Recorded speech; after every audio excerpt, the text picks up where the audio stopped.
Welcome to சமையல் dishes. எப்போதும் நமக்கு நெல்லிக்காய் கிடைக்கிறதில்ல. கிடைக்கிற நேரத்தில் இந்த மாதிரி மிட்டாய் செஞ்சு வச்சுக்கிட்டோன்னா தினமும் சாப்பிட்லாம். சிவ்வியாக கடித்து சாப்பிட்றது மாதிரி நெல்லிக்காய் மிட்டாய் கருப்பட்டி சேர்த்து எப்படி செய்யலான்னு பார்க்கலாம் வாங்க.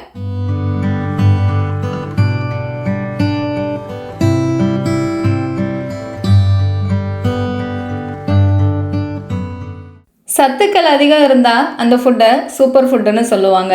நம்ம ஊர் நெல்லிக்காய் ஒரு சூப்பர் ஃபுட். சீசனில் தினமும் ஒன்று சாப்பிட்ருங்க. முடியலன்னா இந்த மாதிரி மிட்டாயாக செஞ்சு வச்சுருங்க. தினமும் சாப்பிட்லாம். 200 கிராம் அளவுக்கு பெரிய நெல்லிக்காவை எடுத்திருக்கேன். வேக வச்சுட்டு விதையெல்லாம் எடுத்துட்டு மிக்ஸி ஜாரில் சேர்த்து மையை அரைச்சி எடுத்துக்கலாம். அரைக்கும் போது இடையில ஸ்பூனை விட்டு கலந்து விடுங்க. அப்போ தான் நைஸாக அரைக்க முடியும். 200 கிராம் அளவுக்கு நெல்லிக்காய்க்கு 200 கிராம் அளவுக்கு கருப்பட்டி எடுத்து உடச்சிட்டு அரை கப்பளவு தண்ணி சேர்த்து கருப்பட்டி கரையிற வரை வெயிட் பண்ணுங்க. கனமான பாத்திரமாக மிட்டாய் செய்கிறதுக்கு எடுத்துக்கோங்க.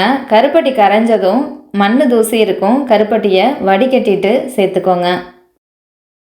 நெல்லிக்காய் இந்த அளவுக்கு நைஸாக இருக்கிறது மாதிரி பார்த்துக்கோங்க. நெல்லிக்காவை அப்படியே சாப்பிட்லாம், ஜூஸ் செஞ்சு சாப்பிட்லாம், சட்னி, ஊறுகாய் இந்த மாதிரி மிட்டாய் செஞ்சும் சாப்பிட்லாம். குக் பண்ணுறதுனால நெல்லிக்காயில் இருக்கிற சத்து எதுவும் குறையாது. அதனால் உங்கள் டயட்டில் கண்டிப்பாக சேர்த்துக்கோங்க. ஹேருக்கு, ஸ்கின்னுக்கு ரொம்ப நல்லது. நெல்லிக்காய் கெட்டியாகிறதுக்கு கொஞ்சம் டைம் எடுக்கும். அதனால் ஒரு மூடி சேர்த்து நீங்கள் குக் பண்ணிங்கன்னா ரொம்ப ஈஸியாக கெட்டியாகிடும்.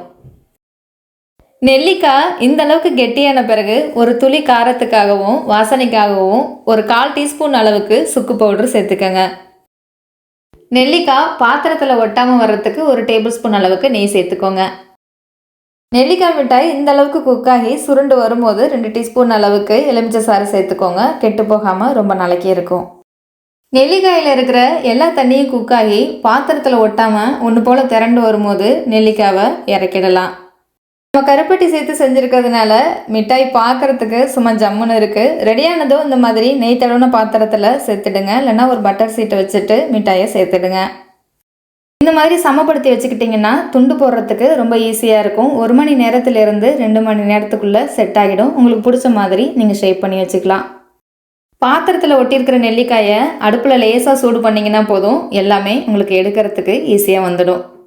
1 மணி நேரத்துலேருந்து 2 மணி நேரத்துக்குள்ளே சூப்பராக செட் ஆகி வந்துடும். அப்போவே துண்டு போட்டு வச்சுருங்க. கொஞ்சம் நேரம் அதிகம் எடுத்ததுன்னா நீங்கள் துண்டு போடுறதுக்கு கொஞ்சம் அழுத்தமாக இருக்கும். துண்டு போட்டு ஒரு கண்ணாடி பாக்ஸில் ஸ்டோர் பண்ணிங்கன்னா மாத கணக்கில் கெட்டு போகாமல் அப்படியே இருக்கும்.